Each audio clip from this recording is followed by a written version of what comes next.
Hello students, कैसे हैं बच्चों? आप लोग सब ठीक ठाक हैं?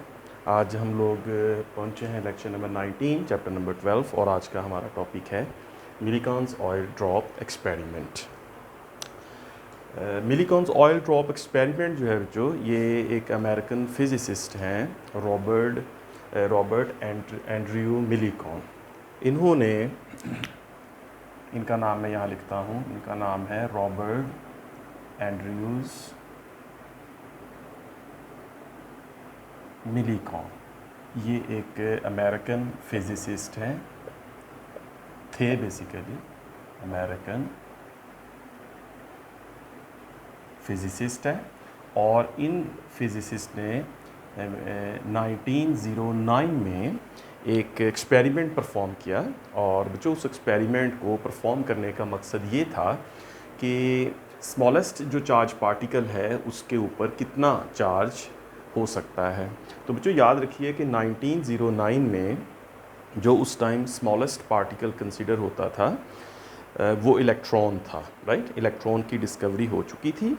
पता चल चुका था कि इलेक्ट्रॉन एक पार्टिकल है, बहुत छोटा पार्टिकल है, सब एटॉमिक पार्टिकल है और इसके ऊपर नेगेटिव चार्ज है।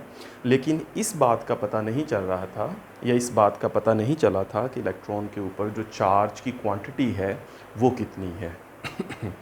तो बच्चों, ये जो R.A. मिलीकॉन है, इन्होंने सबसे पहले 1909 में एक एक्सपेरिमेंट किया खुद से अपनी लैब में, और सक्सेसफुली इन्होंने बता दिया कि जो पार्टिकल, नया पार्टिकल डिस्कवर हुआ है इलेक्ट्रॉन, जो कि नेगेटिव चार्ज पार्टिकल है, उसके ऊपर चार्ज की क्वांटिटी कितनी है।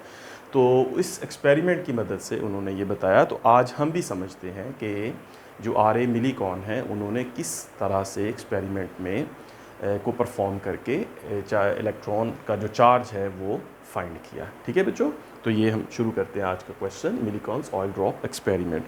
अच्छा बच्चों, एग्जामिनेशन पॉइंट ऑफ व्यू से एफएससी के जो स्टूडेंट्स हैं, आप लोग याद रखें कि ये जो क्वेश्चन है आपके चैप्टर नंबर 12 में, ये एज ए लॉन्ग क्वेश्चन जो है वो आ सकता है। ये लॉन्ग क्वेश्चन के लिए इंतहाई सूटेबल क्वेश्चन है और इसमें जो है वो काफ़ी जो है वो चांसेस हैं कि ये लॉन्ग क्वेश्चन के तौर पे आ जाए।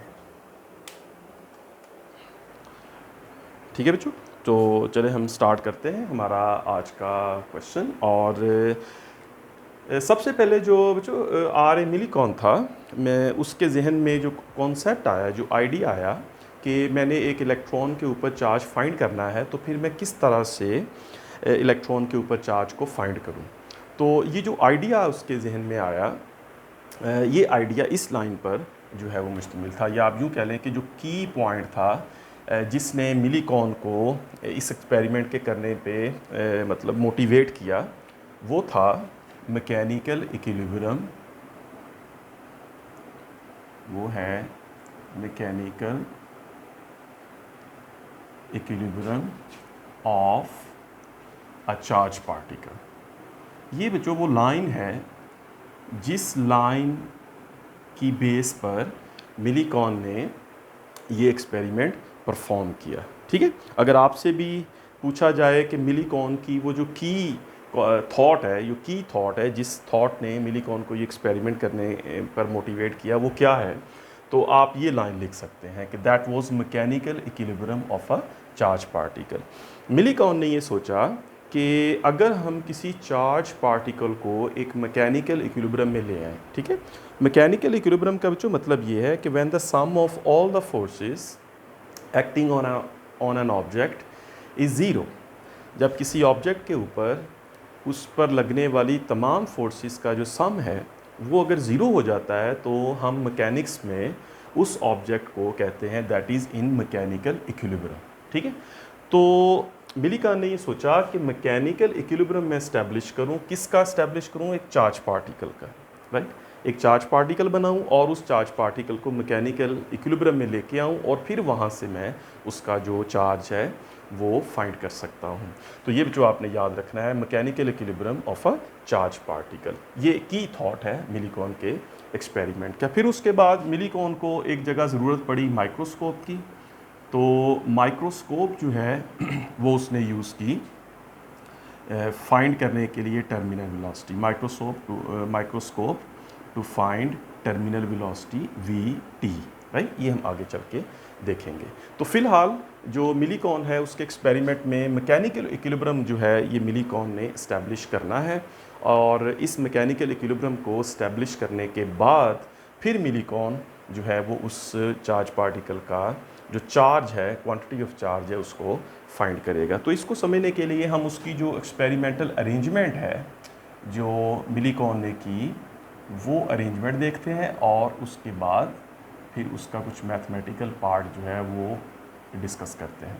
अब जो ये जो मैकेनिकल इक्विलिब्रियम है इसको स्टैब्लिश करने के लिए जो है वो मिलीकॉन ने एक सिलेंडर लिया, राइट।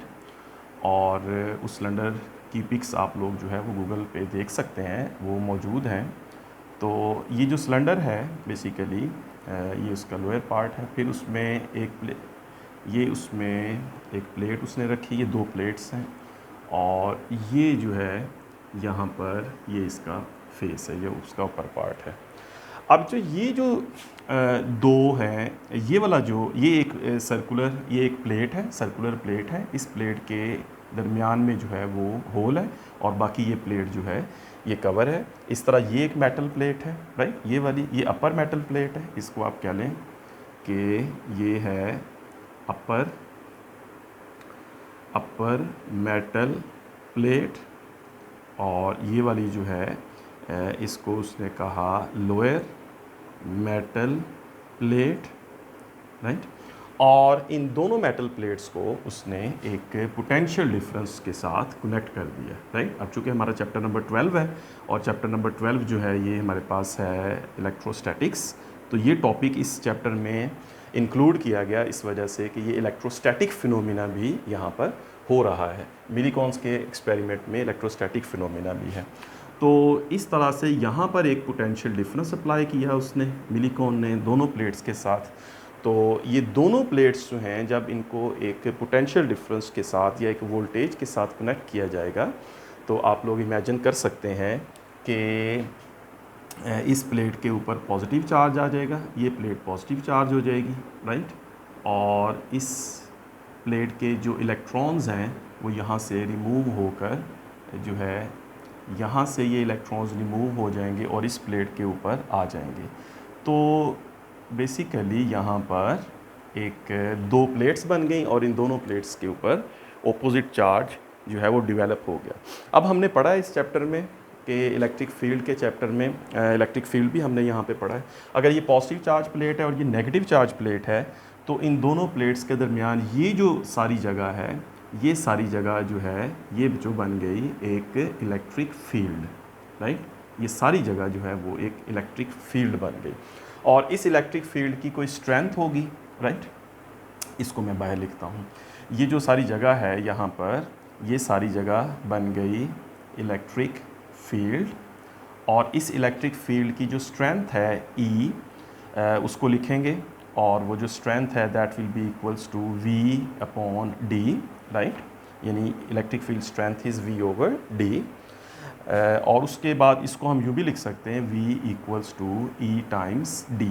अब यहाँ पे बच्चों जो D है that means separation of these 2 plates, right. Upper plate और लोअर प्लेट के दरमियान जो सेपरेशन है दैट इज़ D। और V जो है वो ये वाला इलेक्ट्रिक पोटेंशियल है, ये वाला इलेक्ट्रिक पोटेंशियल, या आप इसको इलेक्ट्रिक पोटेंशियल कह लें, या इसको लिए हम वर्ड यूज़ कर लेते हैं EMF का, या आप इसको कह लें बैटरी की वोल्टेज, वटेवर जो भी है, ठीक है। और ये वोल्टेज जो है इसमें आपने एक और भी बात याद रखनी है, ये जो मैंने एरो लगाया है इट मीन्स कि ये वोल्टेज वेरिएबल है, ठीक है।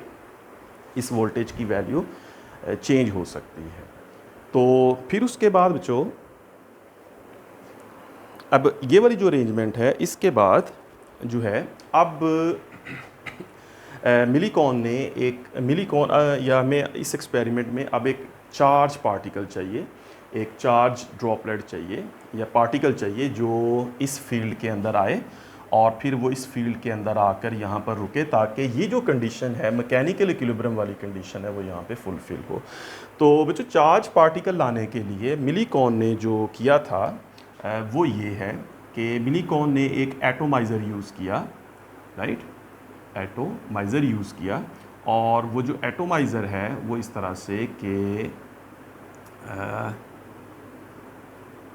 इस तरह से एक एटोमाइज़र जो है वो यूज़ किया उस, और इस एटोमाइज़र में एक ऑयल यूज़ किया, यहाँ पर एक ऑयल फिल कर दिया, राइट। ये एक ऑयल है जो यहाँ पे फिल किया हुआ है। उसने ऑयल के बेसिकली ड्रॉपलेट्स बनाए और उस ऑयल ड्रॉपलेट के ऊपर जो है ना वो चार्ज आया, ऑयल ड्रॉपलेट के ऊपर चार्ज आएगा। बेसिकली तो चार्ज पार्टिकल चाहिए जो जिसको मैकेनिकल इक्विलिब्रियम में लेके आना है। तो मिलीकॉन ने ऑयल यूज़ किया, इसी वजह से इसको हम मिलीकॉन ऑयल ड्रॉप एक्सपेरिमेंट कहते हैं। अब जो ये जो एटोमाइज़र है इसके पीछे जो है ये तो एक छोटा सा बॉक्स बना है जिसके अंदर बाउल सा है या जिसके अंदर ऑयल है, और ये जो है ये पीछे पंप है, राइट। ये एक एयर बैग सा होता है, ये एक एयर बैग होता है जैसे मतलब कि स्टेथोस्कोप में होता है। तो ये एयर बैग है, जब हम इस एयर बैग को कंप्रेस करेंगे, ऐसे दबाएंगे, तो फिर यहाँ पर जितनी भी एयर मौजूद होगी वो बड़ी तेज़ी के साथ वो एयर इसकी नोज़ल में से पास करेगी।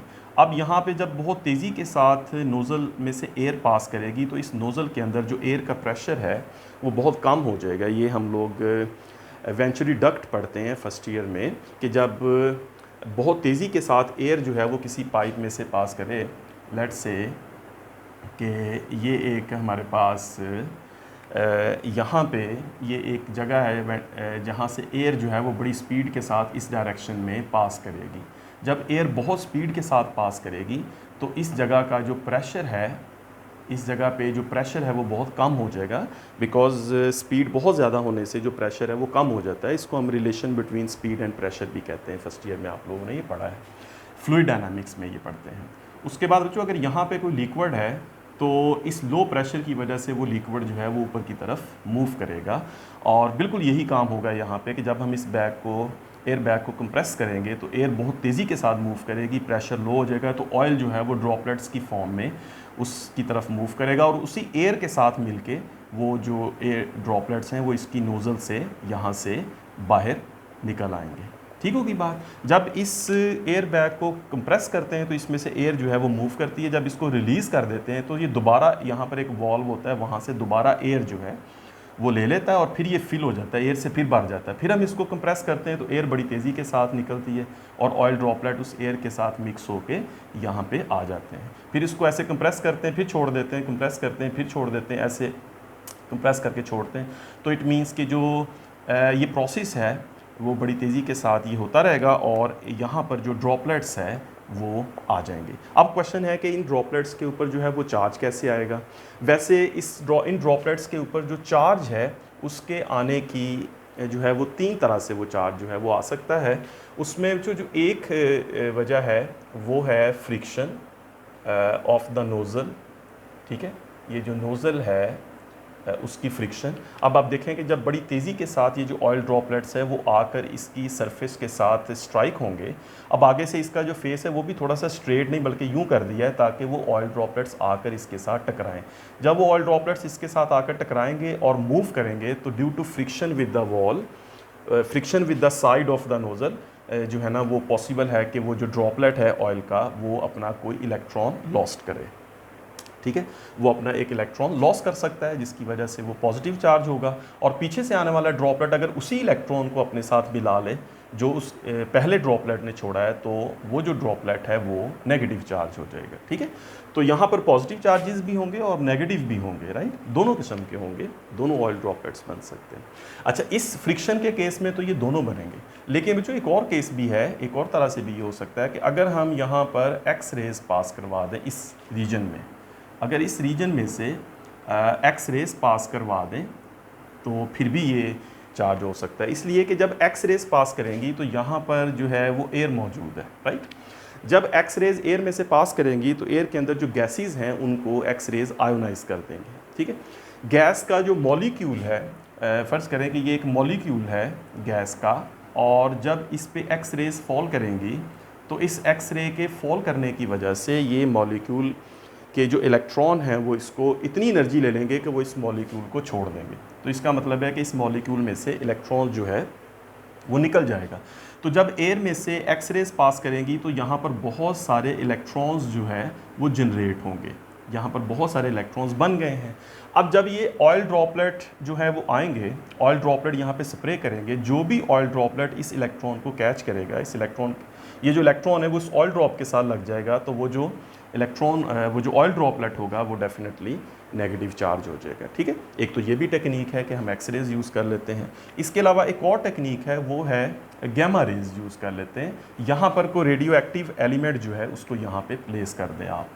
ठीक है, अगर कोई रेडियो एक्टिव एलिमेंट जैसे गैमा रेज इमिट करे, ये एक रेडियो एक्टिव एलिमेंट है और इस रेडियो एक्टिव एलिमेंट ने गैमा रेज जो है वो रिलीज़ करनी है, तो गैमा रेज के रिलीज़ करने की पर भी यही प्रोसेस होगा कि जब वो गैमा रेज इस एयर में से गुजरेंगी तो एयर में जो गैसेस हैं उनके मॉलिक्यूल्स और एटम्स को आयोनाइज करेंगी, उनमें से इलेक्ट्रॉन्स जो है वो निकलेंगे और ऑयल ड्रॉपलेट्स के साथ जब वो इलेक्ट्रॉन्स अटैच हो जाएंगे तो वो ऑयल ड्रॉपलेट्स जो है वो नेगेटिव चार्ज हो जाएंगे। ठीक है बच्चों, तो याद रखें कि ये जो एटोमाइज़र यूज़ किया है इसमें से जो ऑयल है उसके जो ड्रॉपलेट्स हैं वो मुख्तलिफ़ तरह से जो है वो मुख्तलिफ़ तरह से वो चार्ज पार्टिकल बन सकते हैं। ठीक है, उनके साथ चार्ज अटैच हो सकता है। अब बच्चों ये होगा कि ये जो यहाँ पे तो अब ऑयल ड्रॉपलेट्स के ऊपर चार्ज आ गया, पॉजिटिव, फ्रिक्शन के केस में पॉजिटिव भी और नेगेटिव भी, और इन दोनों प्रोसेस में नेगेटिव। अब यहाँ पे जो ऑयल ड्रॉपलेट्स हैं वो आकर जो है वो नीचे बैठना शुरू हो जाएंगे इस प्लेट के ऊपर। ये जो अपर प्लेट है, अपर मेटल प्लेट है, इसके ऊपर आकर बैठना शुरू हो जाएंगे और फॉर्चुनेटली, या आप ये कह लें कि इस तरह भी होगा कि ये जो होल है दरमियान में इस प्लेट के, इस होल में से जो है वो चार्ज पार्टिकल, ऑयल ड्रॉप जो है जिसके ऊपर चार्ज है वो इसमें से एंटर हो जाएगा और वो एंटर हो जाएगा इस जगह पे जो कि इलेक्ट्रिक फील्ड है। ठीक है, अब उस ऑयल ड्रॉपलेट ने जब एंटर होना है यहाँ पर, तो अब इस ऑयल ड्रॉपलेट के ऊपर जो है वो नेगेटिव चार्ज है। ठीक है, वी अज्यूम और वी वेट, या मिलीकॉन ने वेट किया कि जब तक वो ड्रॉपलेट आ जाए जिसके ऊपर नेगेटिव चार्ज है, और ये जो नेगेटिव चार्ज ड्रॉपलेट है इसके ऊपर जैसे ही ये इस फील्ड के अंदर एंटर होगा तो इसके ऊपर एक इलेक्ट्रिक फोर्स जो है वो एक्ट करेगी और उस इलेक्ट्रिक फोर्स की जो डायरेक्शन होगी Fe, that will be upward, right. और दूसरा जो इसके ऊपर फोर्स लग रही होगी इस ड्रॉपलेट, चूँकि ड्रॉपलेट है इसका कोई ना कोई मैस तो होगा, right, tiny droplet, very small droplet, तो इसका मैस होगा, इसका मतलब इसके ऊपर एक ग्रेविटेशनल फोर्स भी एक्ट कर रही है यहाँ पे। तो दो फोर्सेस इसके ऊपर एक्ट होना शुरू हो गई और ये वही स्टेज आ गई जो मिलीकॉन ने इस एक्सपेरिमेंट को परफॉर्म करने से पहले सोचा था। उसने सोचा था कि मैकेनिकल इक्विलिब्रियम एस्टेब्लिश करवाना है चार्ज पार्टिकल का। तो आप देख सकते हैं कि ये एक चार्ज पार्टिकल है और इसका जो मैकेनिकल इक्विलिब्रियम है वो एस्टेब्लिश हो गया और Fe जो है इलेक्ट्रिक फोर्स वो ग्रेविटेशनल फोर्स के इक्वल है। अब एक बात बच्चों आप याद रखें, अगर किसी के जहन में ये आया कि इक्विलिब्रियम कैसे इस्टेब्लिश हो गया, तो एक बात बच्चों याद रखें कि यहाँ पर जो इलेक्ट्रिक फील्ड है, जो इलेक्ट्रिक फील्ड स्ट्रेंथ है, वो बेसिकली इस वोल्टेज के ज़रिए कंट्रोल होगी। जैसे मैंने शुरू में आपसे कहा कि ये जो V है, इस वोल्टेज की जो वैल्यू है ये वेरिएबल है। हम इस वोल्टेज की वैल्यू को एडजस्ट करेंगे और एडजस्ट करेंगे वोल्टेज को। जब हम चेंज करेंगे तो इन दोनों प्लेट्स के ऊपर जो चार्ज की क्वांटिटी वो चेंज होगी, यानी ये जो इलेक्ट्रिक फील्ड स्ट्रेंथ यहाँ पे बनेगी, जो इलेक्ट्रिक फील्ड यहाँ पे बनेगा, इसकी जो स्ट्रेंथ होगी वो भी चेंज होगी। तो अल्टीमेटली हमने इस V को इतना एडजस्ट करना है कि यहाँ पर इतना इलेक्ट्रिक फील्ड बने जिसकी जो फोर्स है, इलेक्ट्रिक फोर्स, वो इस ग्रेविटेशनल फोर्स के, इस ड्रॉपलेट के वेट के इक्वल हो जाए। ठीक है ना बच्चों, तो ये याद रखना, हम इसको एडजस्ट करेंगे। ऐसे नहीं कि कोई भी ड्रॉपलेट आया और वो मैकेनिकल इक्विलिब्रियम में इस्टेब्लिश हो गया उसका और वो वहाँ पे स्टॉप हो गया, ऐसा नहीं। तो ये बकायदा हमें करना पड़ेगा, इस वोल्टेज को एडजस्ट करना पड़ेगा। उसके लिए ये है कि एक यहाँ पे विंडो होनी चाहिए जहाँ से इसको देख भी सकें, जहाँ से लाइट आए। तो इस तरफ को जो है वो एक विंडो यूज़ की थी, यहाँ पर एक विंडो यूज़ की थी मिलीकॉन ने, और इस विंडो से जो लाइट है वो इसमें एंटर हुई और उस लाइट से ये जो रीजन है ये इल्यूमिनेट हुआ और इल्यूमिनेट होने से ये ड्रॉपलेट नज़र भी आएगा। ठीक है, अच्छा बच्चों, अब मैकेनिकल इक्विलिब्रियम जो है वो इस्टेब्लिश हो गया यहाँ पे। अब हम इजीली ये कह सकते हैं कि in a mechanical equilibrium situation, in a mechanical equilibrium in a mechanical equilibrium situation, Fe must be equals to Fg. Electric force acting on the droplet must be equal to gravitational force or the weight of the droplet which is acting downward. ठीक है बच्चों? अच्छा जी, तो अब यहाँ पे हम इसकी वैल्यू लिखते हैं. एफ ई जो है that is electric force that is equals E Q, F G that is equals to M G weight of the droplet. अब ये जो E है उसकी जगह हम ये वाली वैल्यू जो मैंने अभी लिखी थी V/D जो है वो यूज़ कर सकते हैं. ठीक है, इसका जो एक्सप्रेशन है ये आप सोच रहे हैं कि कहाँ से जो है वो मैंने लिखा, तो जो इसका जो रेफरेंस है वो E is equal to minus delta V/डेल्टा R. और यहाँ से अगर नेगेटिव साइन छोड़ें और डेल्टा V को V लिख लें और डेल्टा R को D लिख लें तो हम E को V/D लिख सकते हैं. This is relation between electric intensity and potential difference. तो E की जगह जो हम लिख सकते हैं V/V/D into Q that is equals to mg. यहाँ से अगर हम Q फाइंड करें, ये Q वही चार्ज है जो उस ऑयल ड्रॉपलेट के ऊपर होगा, तो यहाँ से अगर हम Q फाइंड करना चाहें तो ये जो Q होगा that will be equals to mg/d/v. तो ये जो इक्वेशन है ये चाहता था मिलीकॉन के उसे मिल जाए मैकेनिकल इक्विलिब्रियम के नतीजे में. ठीक है, अब इस इक्वेशन में ये देखें Q इक्वल्स टू, यहाँ आ जाते हैं हम और यहाँ पे आ जाते हैं. तो जो हमने इक्वेशन बनाई है अभी तक वो थी Q इक्वल्स टू mg/d/v. इस इक्वेशन में जो Q है, ये जो Q है ये वही चार्ज है जो ड्रॉपलेट के ऊपर आया है. इसको हम कह सकते हैं चार्ज ऑन ड्रॉपलेट. ये जो ड्रॉपलेट है, ये जो ड्रॉपलेट यहाँ पे आके रुका है, इस ड्रॉपलेट का चार्ज है. m जो है वो इस ड्रॉपलेट का मैस है, right. m is mass of droplet, right. g जो है वो 9.8 ग्रेविटेशनल एक्सेलरेशन. d जो है, ये जो स्मॉल d है that is separation between plates, right, upper and lower plates. और v जो है that is potential difference applied, potential difference applied across the plates, right, across the plates. ये जो प्लेट्स को पोटेंशियल डिफरेंस अप्लाई किया है दोनों को. अब जो इसमें जो नॉन वैल्यूज़ हैं, इस इक्वेशन में जो नॉन वैल्यूज़ हैं वो बच्चों हैं G which is 9.8, D which is separation of this to plates. इसको फिज़िकली मेजर किया जा सकता है, ठीक है, किसी चीज़ से इसको मेजर किया जा सकता है और ये पता था उसको.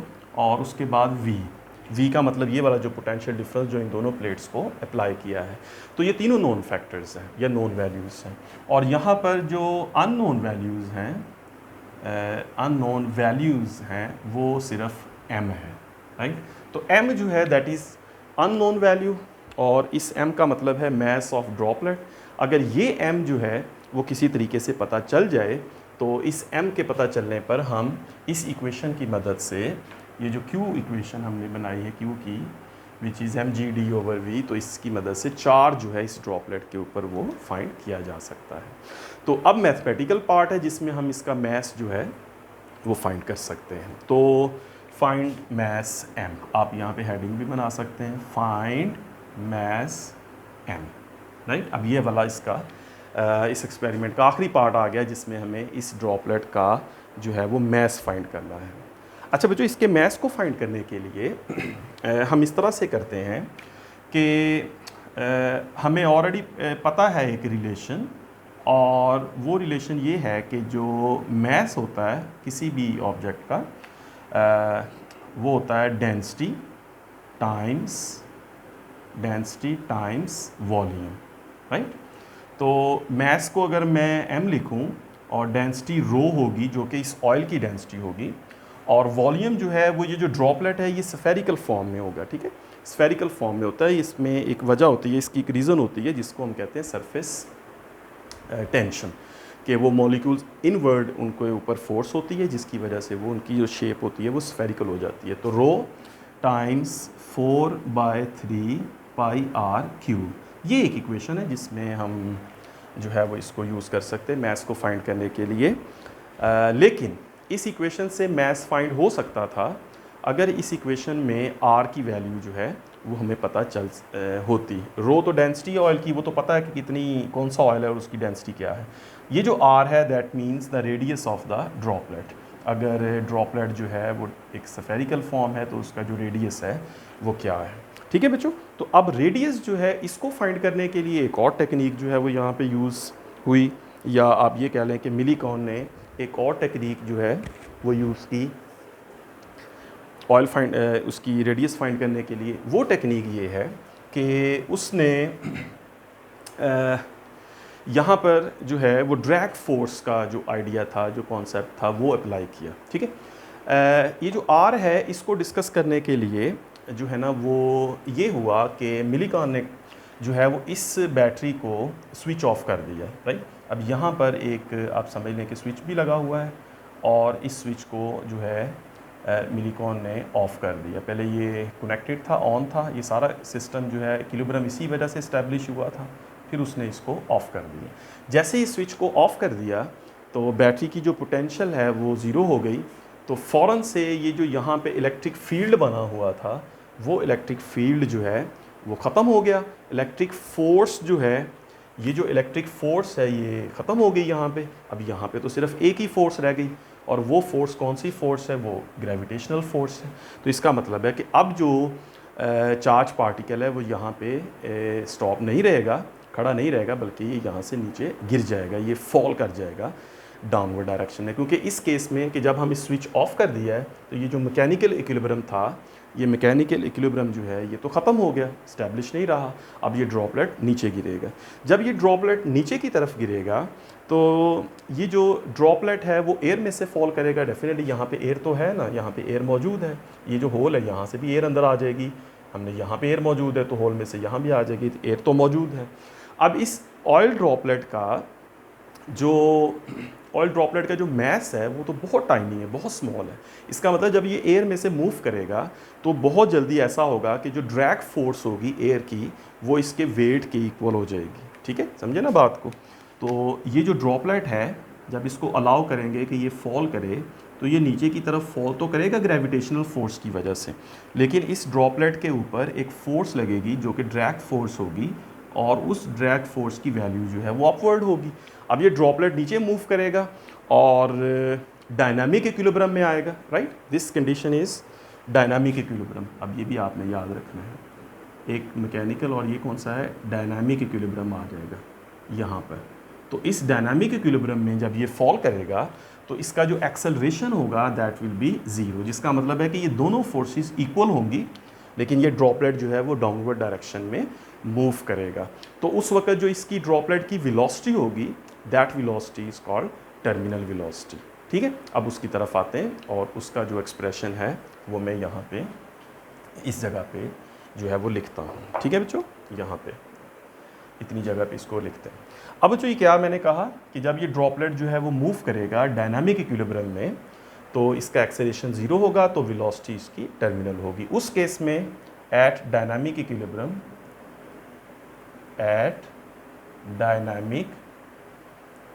Equilibrium drag force Fd is equal to 6 pi eta R V. Right, ये आपको पता है कि ये जो है वो ड्रैग फोर्स का जो है वो फार्मूला है। ठीक है, ड्रैग फोर्स का फार्मूला जिसमें 6 पाई ईटा आर वी, ये ड्रैग फोर्स का फार्मूला हम यूज़ कर सकते हैं किसी भी स्फेरिकल शेप के ऑब्जेक्ट के लिए। किसी भी स्फेरिकल शेप का जो ऑब्जेक्ट है वो ऑब्जेक्ट जब मूव करेगा किसी मीडियम में तो उसके ऊपर जो ड्रैग फोर्स लगेगी उसका फार्मूला होगा 6 पाई ईटा आर वी। यहाँ 6 पाई कांस्टेंट है, ईटा जो है ये विस्कोसिटी है मीडियम की, आर जो है ये उस ड्रॉपलेट का रेडियस है, और वी जो है ये उसकी वेलोसिटी है जो कि टर्मिनल वेलोसिटी हो जाएगी इन केस डायनामिक इक्विलिब्रियम। अब ड्रैग फोर्स उसके ऊपर कितनी एक्ट कर रही है, इक्वल्स टू वेट Fd। अब यहाँ पर जो ड्रैग फोर्स है Fd वो इक्वल है उसके वेट के Fg के, जो कि इक्वल है mg के। तो जो इस इक्वेशन में Fd की जगह हम लिख सकते हैं mg which is equal 6 pi eta R V T. ठीक है बच्चों, समझ आ गई यहाँ पे बात कि mg जो है वो कहाँ से आया, तो mg जो है that is actually equals to weight. अब यहाँ पे जो m है इसकी वैल्यू हम वही लगा सकते हैं जो जहाँ पे मैंने क्वेश्चन नंबर 1 में लिखी है कि mass of any object equals to its density rho times 4/3 pi r cube g equals 6 pi eta r vt। ठीक है, अब जो इस इक्वेशन को जो है मज़ीद सिंप्लीफाई करते हैं और इस इक्वेशन को हम दोनों तरफ r से डिवाइड कर देते हैं। ठीक है, इस इक्वेशन को जो है वो r से दोनों तरफ डिवाइड कर देते हैं। तो जब इसको दोनों तरफ हम r से डिवाइड करते हैं, डिवाइडिंग है r डिवाइड बाय r, तो इसको डिवाइड करने से हमें क्या मिलेगा, यहाँ पर जो है यहाँ पर एक r जो है वो इस r से कट जाएगा क्यूब से, तो स्क्वायर आ जाएगा, और यहाँ पर ये जो r है वो इस r से कैंसिल हो जाएगा। तो हमारे पास यहाँ जो बचेगा वो होगा रो टाइम्स 4/3 पाई r स्क्वायर g, ये बचा, और राइट साइड पे 6 पाई ईटा वी टी, राइट, ये चीज़ हमारे पास बच गई। मज़ीद यहाँ पे ये जो हो सकता है कि ये जो पाई है वो यहाँ पे कैंसिल हो सकता है दोनों तरफ। ठीक है, तो इसको भी कैंसिल कर देते हैं। अब यहाँ पे हमने r रखना है, r फाइंड करना है, तो r स्क्वायर जो है वो इधर रहने दें और इसको उधर ले जाएं। 3 जो है वो 6 से मल्टीप्लाई होगा तो 18 और ईटा वी टी, ठीक है, 6 3 टाइम्स 18 ईटा वी टी ओवर, अब ये आ जाएगा यहाँ पे 4 रो जी। ठीक है बच्चों, ये हमारे पास जो है वो एक्सप्रेशन बन गया हमारे पास r के लिए। अब इसको r स्क्वायर है तो r लेना है तो स्क्वायर रूट कर दें और थोड़ा सा इसको सिंप्लीफाई कर दें। ये 18 है तो 9 2s are 2 2s are 4, तो यहाँ पे बच्चों जो r आएगा that will be equals to 9 eta V T over 2 rho G, तो इसका स्क्वायर रूट आ जाएगा। ठीक है बच्चों, तो इस एक्सप्रेशन से जो है ये r जो है जो कि रेडियस है उस ड्रॉपलेट का जिसको हमने मैकेनिकल इक्विलिब्रियम में लाया है और मैकेनिकल इक्विलिब्रियम में है, उसका जो है ये रेडियस है। बच्चों इस एक्सप्रेशन में r में अगर हम देखें तो कुछ फैक्टर्स नोन हैं और कुछ फैक्टर्स अननोन हैं। यहाँ पर ईटा जो है coefficient of viscosity of air वो तो हमें पता है, रो जो है वो डेंसिटी ऑफ एयर ये हमें पता है, जी जो है दैट इज़ ग्रेविटेशनल एक्सेलरेशन ये भी हमें पता है। तो यहाँ पे बच्चों जो वी टी है जिसको हम कहेंगे टर्मिनल वेलोसिटी, ये जो है अभी यहाँ पे अननोन है। तो इस टर्मिनल वेलोसिटी को फाइंड करने के लिए जो है वो मिलीकॉन ने क्या किया कि ये टर्मिनल वेलोसिटी जो है वो किस तरह से फाइंड हो। तो बच्चों देखिए टर्मिनल वेलोसिटी को फाइंड करने के लिए मिलीकॉन ने एक माइक्रोस्कोप जो है उसका यूज़ किया।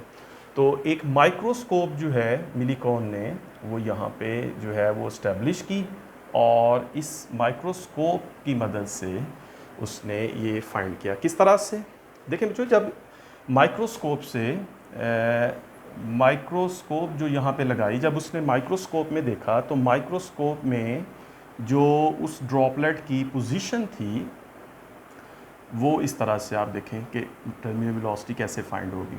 जब उसने माइक्रोस्कोप में देखा तो माइक्रोस्कोप में इस तरह से ग्रेडिंग हुई हुई है। लेट्स से कि ये है, यहाँ पर है 0 सेंटीमीटर और इसके ऊपर ये 1 सेंटीमीटर, ये 2 सेंटीमीटर, ये 3 सेंटीमीटर, 4 सेंटीमीटर, 5 सेंटीमीटर, इस तरह से ग्रेडिंग हुई हुई है। ठीक है, 1 centimetre, 2 centimetre, 3 centimetre, 4 centimetre, 5 centimetre, इस तरह से।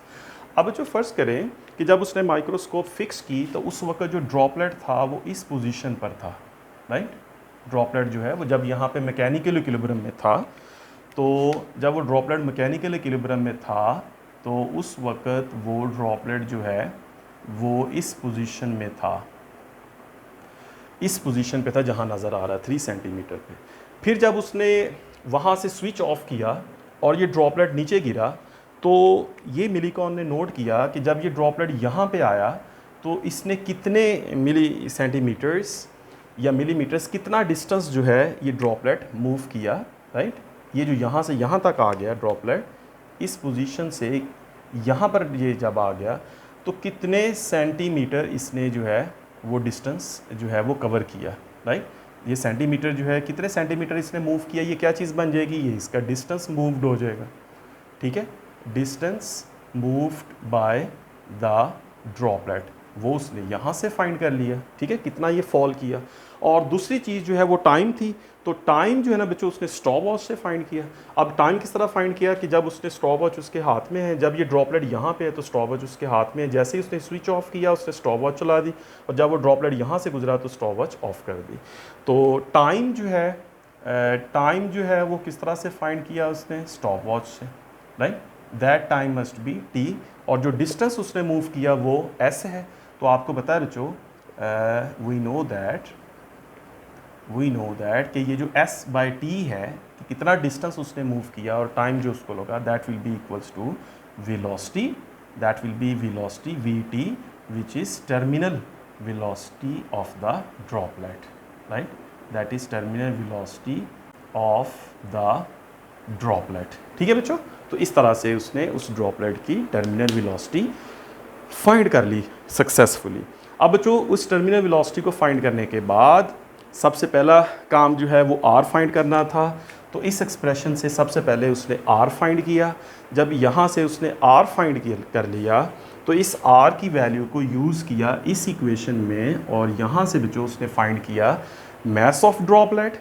और इस इक्वेशन से जब उसने मैस फाइंड किया और उसको पुट किया इस इक्वेशन में, ये जो इक्वेशन थी क्यू वाली, तो इस इक्वेशन से उसने जो है वो Q फाइंड कर लिया जो कि इस ड्रॉपलेट का चार्ज था। तो ड्रॉपलेट का जो चार्ज है वो इस फार्मूले Q इक्वल्स टू mg/d अपॉन v के फार्मूले से जो है वो सक्सेसफुली उसने फाइंड किया। ठीक है, तो अब इसमें जो m है वो m जो है वो अब नोन है, उस m का पता है कि ये मैस ऑफ ड्रॉपलेट है, और मैस के लिए जो r था वो उसने फाइंड किया, r के लिए टर्मिनल वेलोसिटी थी वो भी उसने फाइंड की।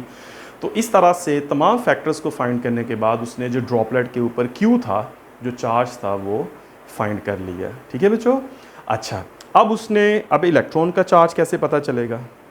अब देखिए बच्चों, उसने एक ड्रॉपलेट के ऊपर जो है वो चार्ज को फाइंड नहीं किया, बल्कि उसने काफ़ी ड्रॉपलेट्स के ऊपर जो है ना वो चार्ज को फाइंड किया। डिफरेंट ड्रॉपलेट्स के ऊपर जब उसने चार्ज को फाइंड किया तो उसने देखा कि एक ड्रॉपलेट का जो डिफरेंस है दूसरे ड्रॉपलेट के चार्ज से वो एक इंटेग्रल डिफरेंस है, मतलब एक फ़िक्स डिफरेंस है, और वो जो फिक्स डिफरेंस है उसकी जो क्वांटिटी है दैट इज़ 1.6 टाइम्स 10⁻⁻19 जो है ये एक फिक्स्ड नंबर है। इस नंबर के डिफरेंस से एक ड्रॉपलेट का जो चार्ज है वो दूसरे ड्रॉपलेट के चार्ज से वेरी करता है, और ये बात बिल्कुल दुरुस्त है। जैसा कि मैंने आपको शुरू में बताया कि जब इन ऑयल ड्रॉपलेट्स के ऊपर चार्ज आता है तो बेसिकली वो जो चार्ज होता है वो इलेक्ट्रॉन्स के आने या जाने से होता है। अब अगर फ़र्ज़ करें बच्चों किसी ऑयल ड्रॉपलेट के साथ जो है वो एक इलेक्ट्रॉन ऐड होता है, तो आप सोच सकते हैं कि उस एक इलेक्ट्रॉन के ऐड होने की वजह से कितना चार्ज उस पर आएगा, 1.6 टाइम्स 10⁻⁻19। अगर 2 इलेक्ट्रॉन उसके साथ अटैच हुए हैं तो इसका 2 टाइम्स हो जाएगा, अगर 3 इलेक्ट्रॉन उसके साथ ऐड हुए हैं तो इसका 3 टाइम्स हो जाएगा। अगर किसी ड्रॉपलेट ने एक इलेक्ट्रॉन लॉस किया है तो उस ड्रॉपलेट के चार्ज में कितनी कमी आएगी, 1.6 टाइम्स 10⁻⁻19। अब चूंकि एक इलेक्ट्रॉन ने आना है किसी ड्रॉपलेट में या एक ही इलेक्ट्रॉन ने किसी ड्रॉपलेट में से जाना है, तो इसका मतलब है जो फ़र्क पड़ेगा चार्ज का, यहाँ जितने मर्जी ड्रॉपलेट्स आ जाएं उन तमाम ड्रॉपलेट्स में जो डिफरेंस आएगा चार्ज का, वो जो डिफरेंस होगा वो इसी नंबर का होगा, यानी 1.6 टाइम्स 10⁻⁻19 का ही होगा। ठीक है ना, इसी डिफरेंस से या तो किसी का चार्ज ज़्यादा होगा या किसी का चार्ज कम होगा।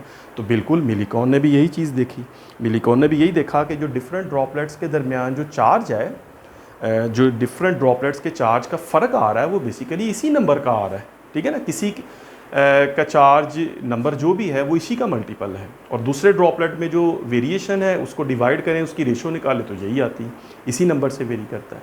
तो फिर वहाँ पे उसने ये कंक्लूड कर लिया कि जो पार्टिकल हैं, अब जो इलेक्ट्रॉन इस ड्रॉपलेट के साथ ऐड हो रहे हैं या इसमें से रिमूव हो रहे हैं, तो उसमें जो एक इलेक्ट्रॉन है या जो एक पार्टिकल है उसका जो चार्ज है वो 1.6 टाइम्स 10⁻⁻19 है। और फिर बाद में चूँकि चार्ज जो है उसके यूनिट जो है वो कूलम होते हैं, तो फिर इसी नंबर के साथ 1.6 टाइम्स 10⁻⁻19 के साथ कूलम लिख दिया, और कूलम मीन्स के एक इलेक्ट्रॉन के ऊपर इतना चार्ज होता है।